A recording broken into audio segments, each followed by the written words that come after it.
From Informa TechTarget, I'm Beth Pariseau, and this is IT Ops Query.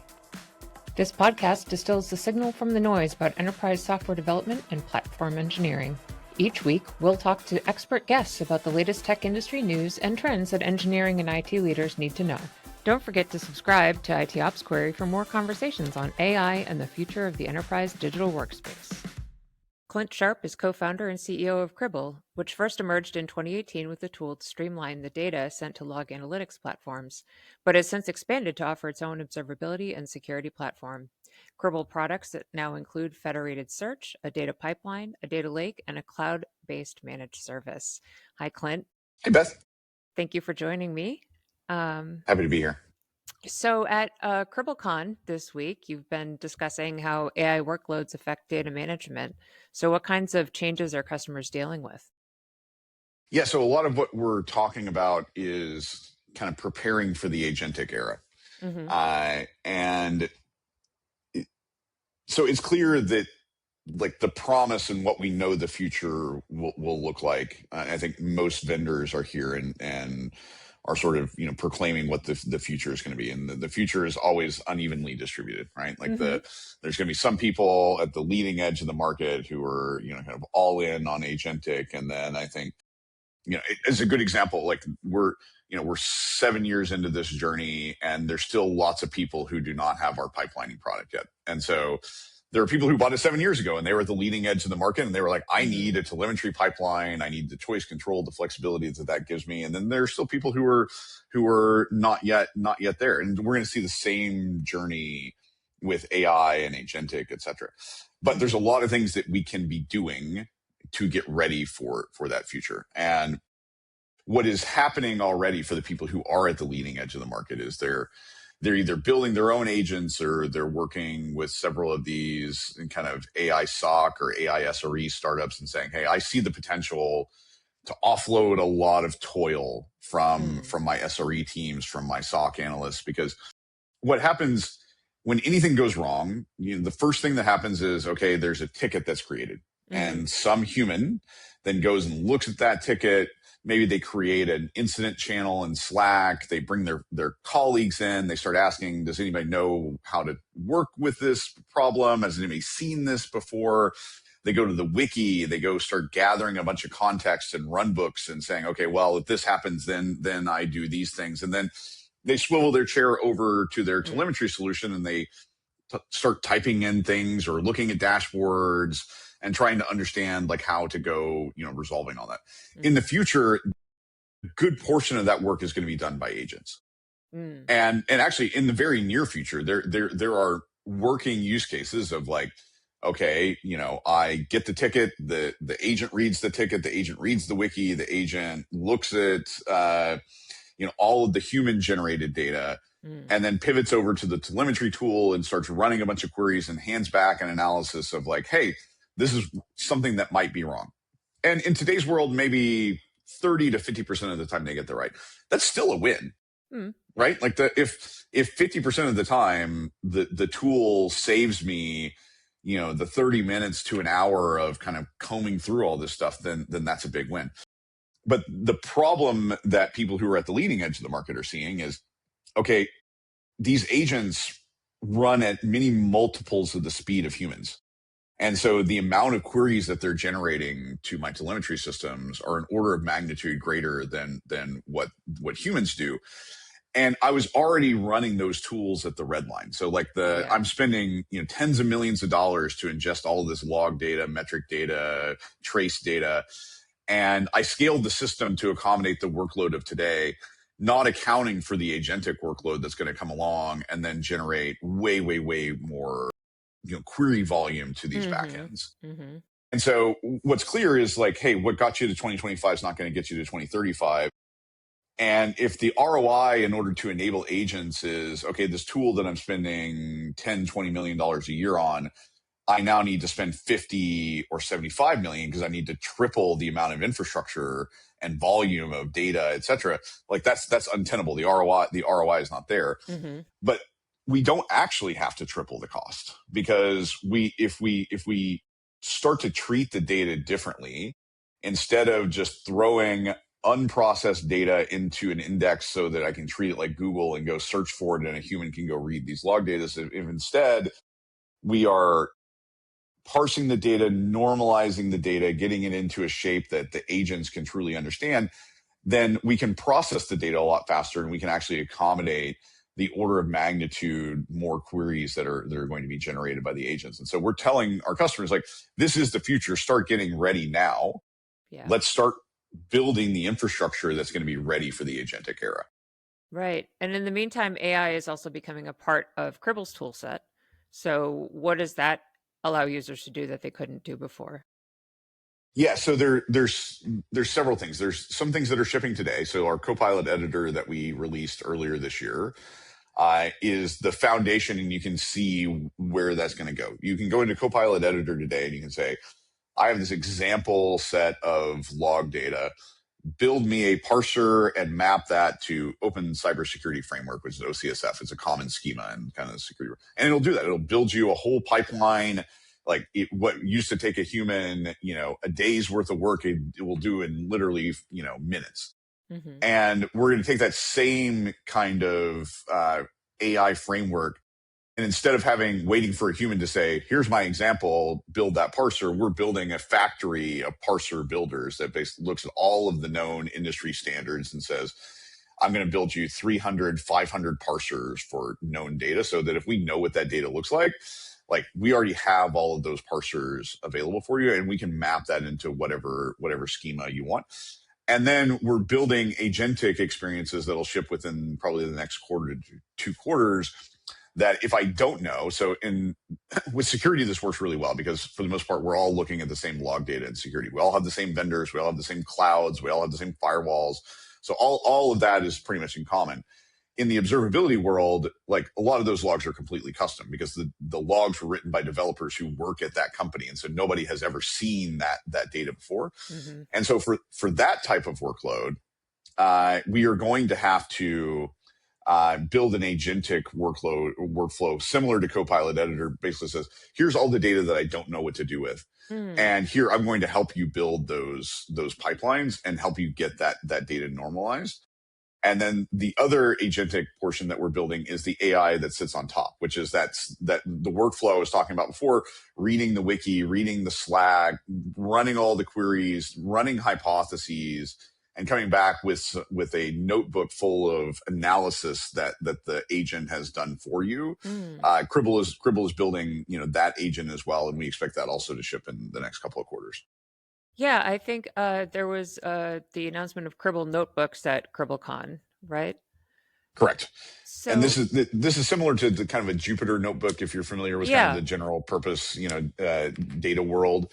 And it's a way to tell a story with data that is interactive with our search products. So you can embed searches into the notebook. You can embed Markdown. You can embed images.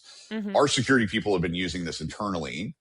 And so when we have any security incident that we're investigating, our security folks go and do their analysis. And, in the old world, it's like, okay, I go into my search tool, I run some searches, I take some screenshots, I put them into a ticket. Mm-hmm. And that works fine.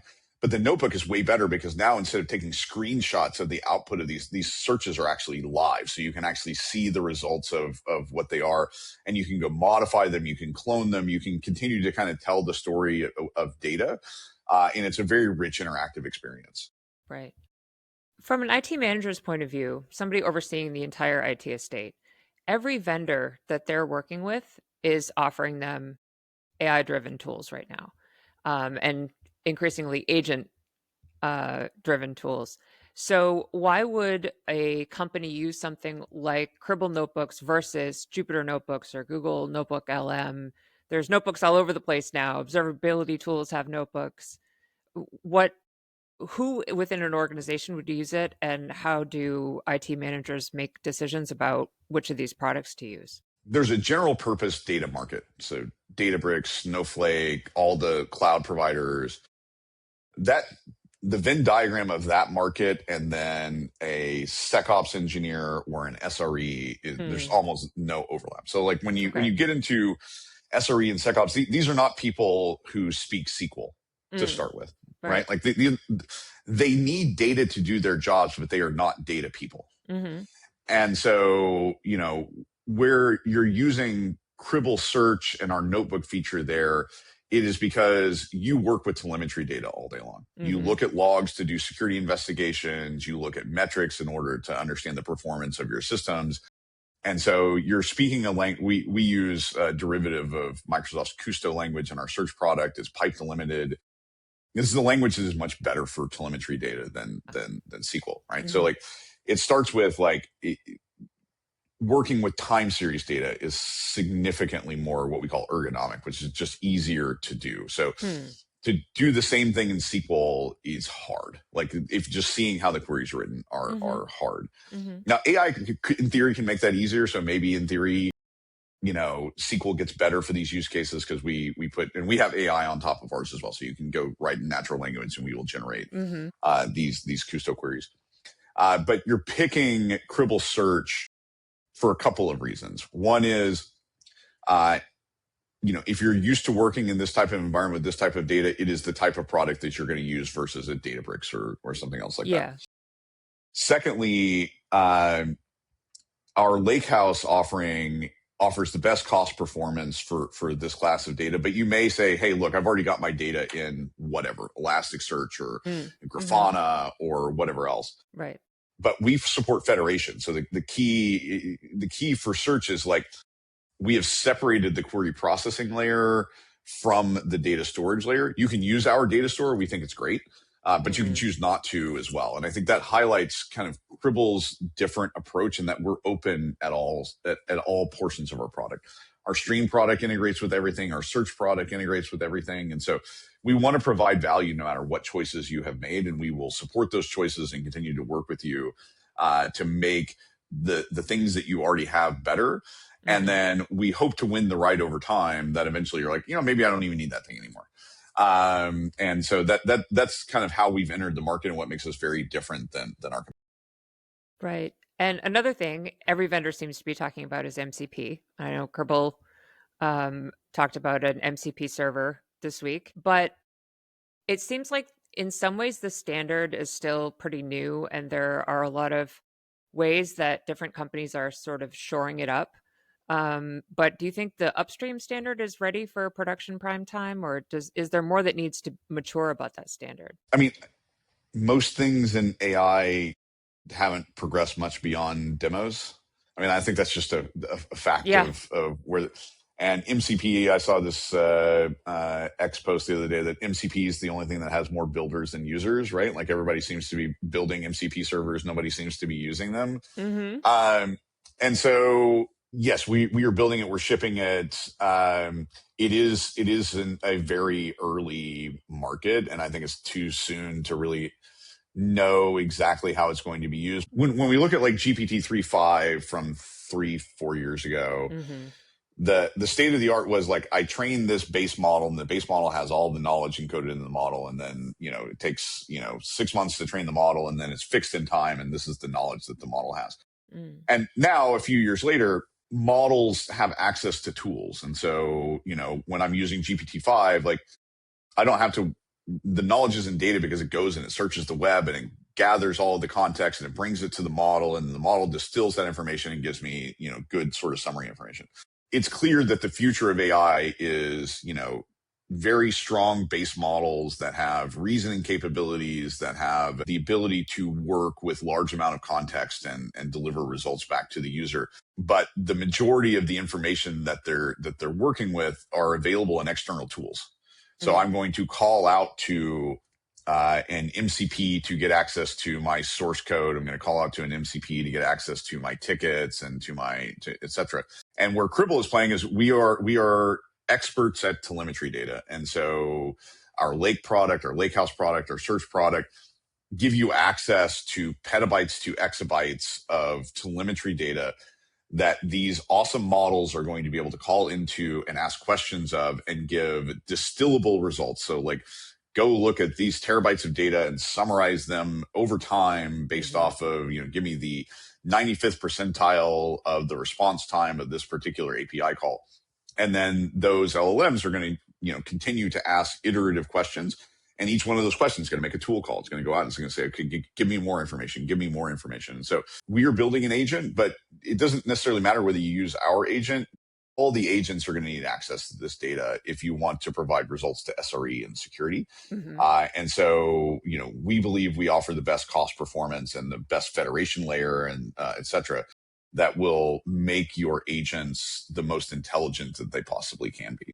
Speaking of more builders than buyers, or builders than users, Gartner has asserted that there are already more AI agent products out there than there's demand for. So are we in a bubble? I've read articles that have said essentially, if the hyperscalers weren't building data centers for inference compute, that we'd be in a recession, right? Literally, it's something like 1% to 2% of GDP is being spent on building data centers. So there's definitely a race to make sure that for these guys who have access to that kind of capital, that they aren't getting left behind. Mm-hmm. I am probably not near expert enough to call whether bubbles exist or not. Mm-hmm. What I will say is that where we see kind of startup valuations and the amount of capital flooding into the space, it definitely feels like 1999 again.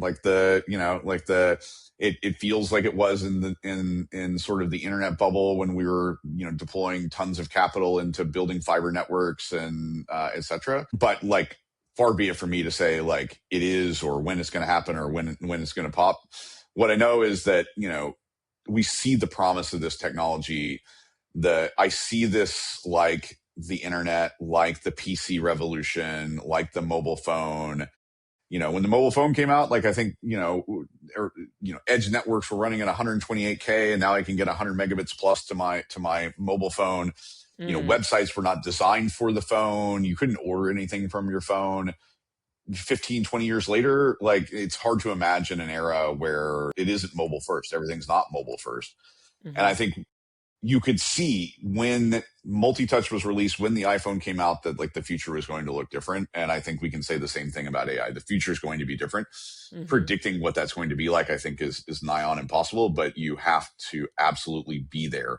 And you have to be investing for the future. And that's exactly what we're doing.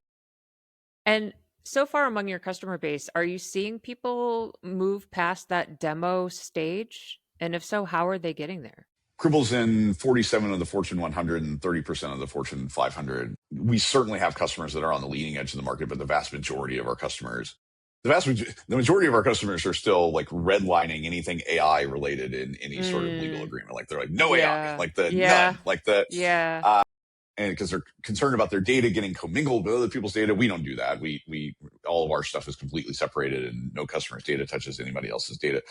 So yes, we are aware and we have customers who are seeing, sort of great productivity gains with the use of AI in a variety of areas and some very specifically, in our market. But it's like the upper 1% of our customer base in terms of how advanced they are. 99% of our customers or 95% of our customers are still in kind of a wait and see. Yeah. And I think it's hard because there is some AI fatigue out there in the market. And I think we've kind of moved more towards being an AI first company. And we are an AI first company. And part of what I said at CribbleCon is there's going to be AI companies and dead companies. This is so big. It is obvious that this is different. I remember in 2008 writing a memo about my cloud strategy when I was still on the customer side, but before I became a vendor. That was 17 years ago. Mm-hmm. And a lot of those I used to work in telco. I mean, a lot of our telco customers are still talking about what their cloud strategy is. So the amount of time it takes, you can see the future, and the amount of time it takes for the future to arrive. I may retire before the whole world is all in on AI. Yeah. So in the meantime, I guess maybe, I've heard plenty already about data management. I heard about that with the first sort of generation of AI ops tools that were using machine learning and, weren't generative AI driven.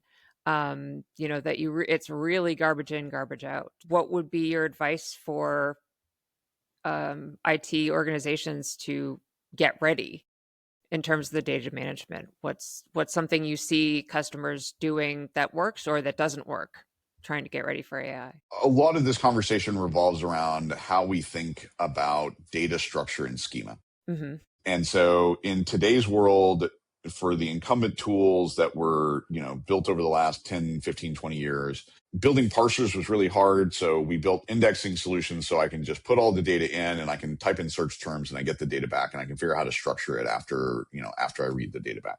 That's just simply not going to work in an AI era, because the data needs to be well prepared in order for the AI to be able to make sense of it. Mm-hmm.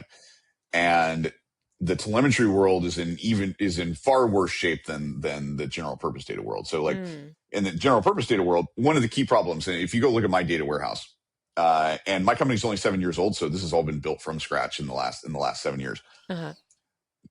The BI tools that we use struggle because I have 6 different fields in my sales order table called ARR, annual recurring revenue. So which one should I use? Now me, because I'm a human, I can be like that one.